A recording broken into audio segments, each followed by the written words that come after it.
So I am Otto Lee, honored to be serving currently as the president of Santa Clara County Board of Supervisors, a board that for the first time ever holds both an AAPI majority and a woman supermajority. And with me being the only dude left on the board. So let's take a moment to celebrate that with a round of applause, yes? Well, it's also a great personal honor for me to be the first immigrant to serve as the board president of Northern California's largest county with 2 million people. And this is a responsibility I certainly do not take lightly.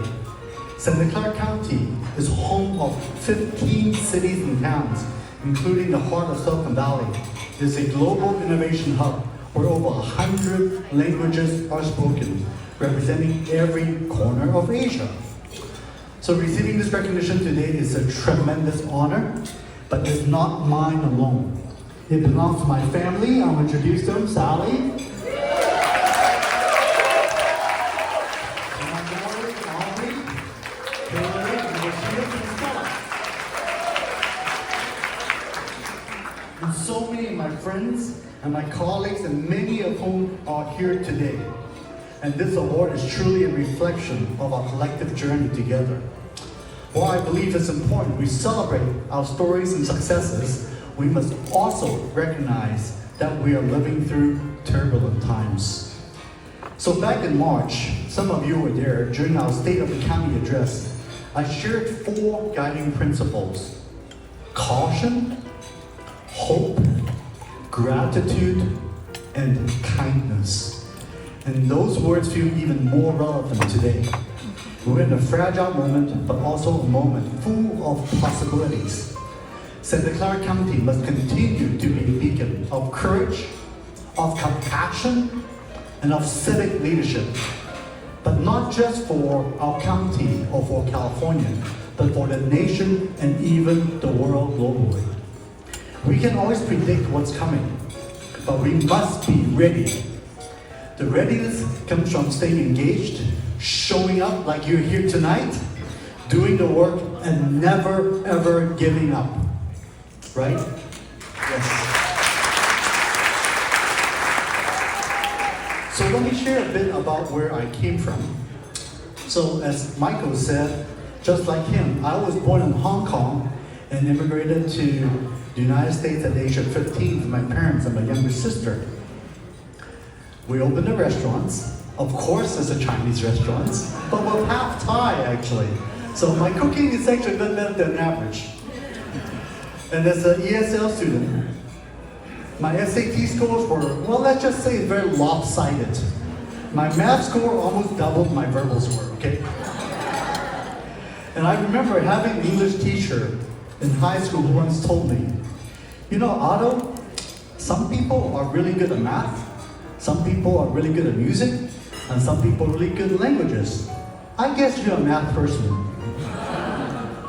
Well, that could have crushed me, but instead it made me work even harder on learning English. And so growing up, I had this dream, I don't know why all along, of wanting to join the United States Navy. Not the Army, and not the Air Force, and I didn't know why. I just felt that calling. So years later, as a young lady lieutenant, I finally realized where that actually came from. See, we talked about mentoring and role modeling a lot. And why is that important? Well, see, in my grandfather's home back in Hong Kong, there's always this family portrait at the end of the hallway. We run up and down as kids, right? And always see this picture. So in this picture, my whole family of my mom and their brothers and sisters are all there. My mom was only 10 years old at the time, and everybody was wearing the Chinese traditional clothing, except one person. And that was my grandfather, proudly wearing the United States Navy service dress blues as a chief petty officer. Well, it turns out that was the best recruiting picture for the U.S. Navy. Having planted that seed and stayed with me for decades in my head. And here's what I've learned. Sometimes the path forward isn't about being the best. Sometimes it's being about being ready when the moment arrives, right? So many of you have followed my journey. I still see friends that I've known for so many years, like Fong right there. Hi, Paul, who have encouraged me all this time. Back in 2003, he ran for city council in Sunnyvale, for county supervisor, and even for U.S. Congress. Now, I've won a few, but guess what? I've also lost a few, 2 times to be exact. But let me share a secret from my first campaign. I have so many great volunteers, including my then girlfriend Sally Wu, who worked my city council race very hard, but later on told me that had you not won, I would have dumped you. Well, thank God I won that race. But you know what? After losing an election really isn't the end. It's often the foundation of future successes. Let's face it, back in 2008, I got caught up to serve in Iraq. And that was the same year I was running for supervisor, the very first time, and lost. And guess what? I wouldn't have had that experience and recognition to win in 2020 had I not done that time. It might take 12 years, but the story of I'm trying to take away is, it takes time, but do not give up, right? Don't give up. Now, of course, there are some risks much greater than an election, because few things in life is truly fatal, but serving Iraq certainly could have been. You see, back in 2003, I was first called up to serve active duty for just 5 months at the Commander Naval Air Pacific in San Diego. So yes, I was at the Air Force of the Navy. Okay, for my buddies. Then there was Lieutenant Tim Pickett and also Lieutenant Commander Keith Taylor. Later in life, Tim Pickett actually became my boss, so I'm very happy for him doing so well. Keith, on the other hand, was not so lucky. See, in 2004, I still remember that one day getting an email that recruited volunteers to serve a few months in Baghdad. It says, Mesopotamia, the Tigris and the Euphrates, hanging gardens of the Babylon, cradle of civilization, and be part of history.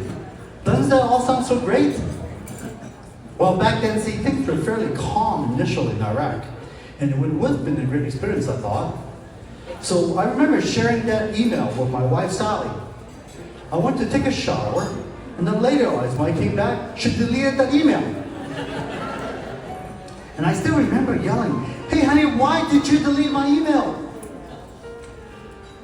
Well, a few months later, on a Sunday, I got a bunch of emails, all with the subject line, Keith Taylor, and I knew something's wrong. Well, it turned out when a mortar hit the building Keith was working in, the bomb didn't go off, but the construction materials were so poorly made that the entire roof collapsed on Keith, and he was buried under the rubble. And those are the moments that you just never forget. But one thing I do have to say, honey, thank you for deleting that email. But you know what? That's life. You win some, you lose some, but usually life goes on. But sometimes the losing is what is needed to lay the foundation for the next run. And like I said earlier, had I not run 2008, I probably wouldn't have won in 2020. But let's be honest, the last 5 months we experienced when I was actually as a board president have felt like 5 years. Every day brings a new crisis, and often on our own making at times. In baseball analogy, these are what we call enforced errors. We went through COVID for 3 years, and we made that through.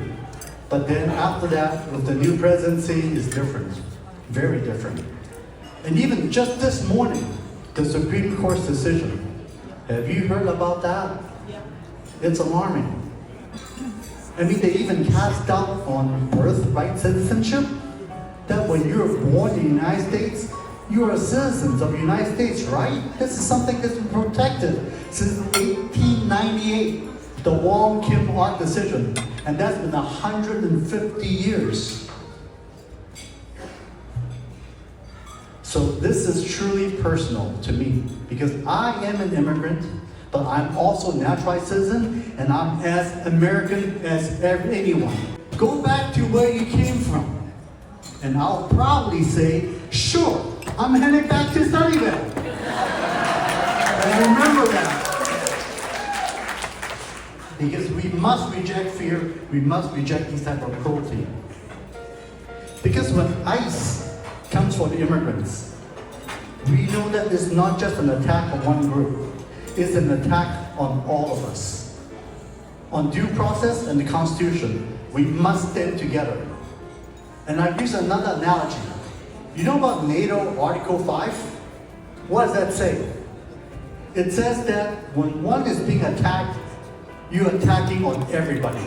And this is what we need to do as a community. That when one of our community members is being attacked, they are attacking all of us, right? Yes. And that's why we need to all respond. So when law enforcement is used to harm our homeless neighbors, I say don't waste public safety resources on the vulnerable. Go after the real criminals and not the hungry or the unhoused. Our strength lies in our solidarity, and I'm proud that the Clark County continues to lead with our heart and our conviction.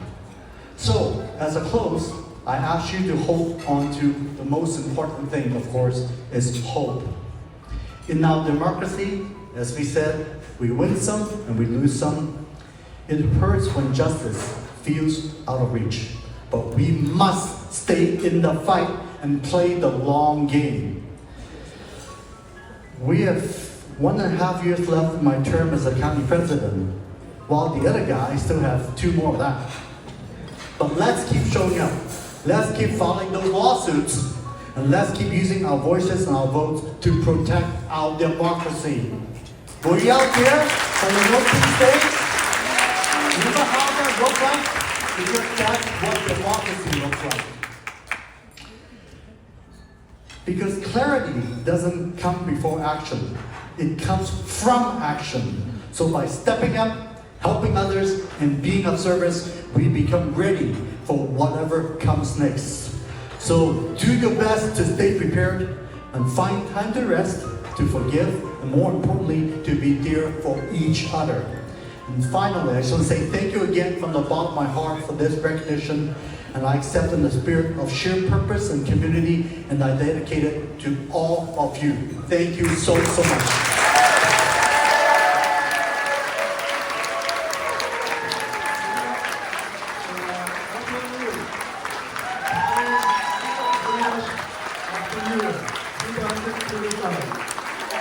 Thank you very much.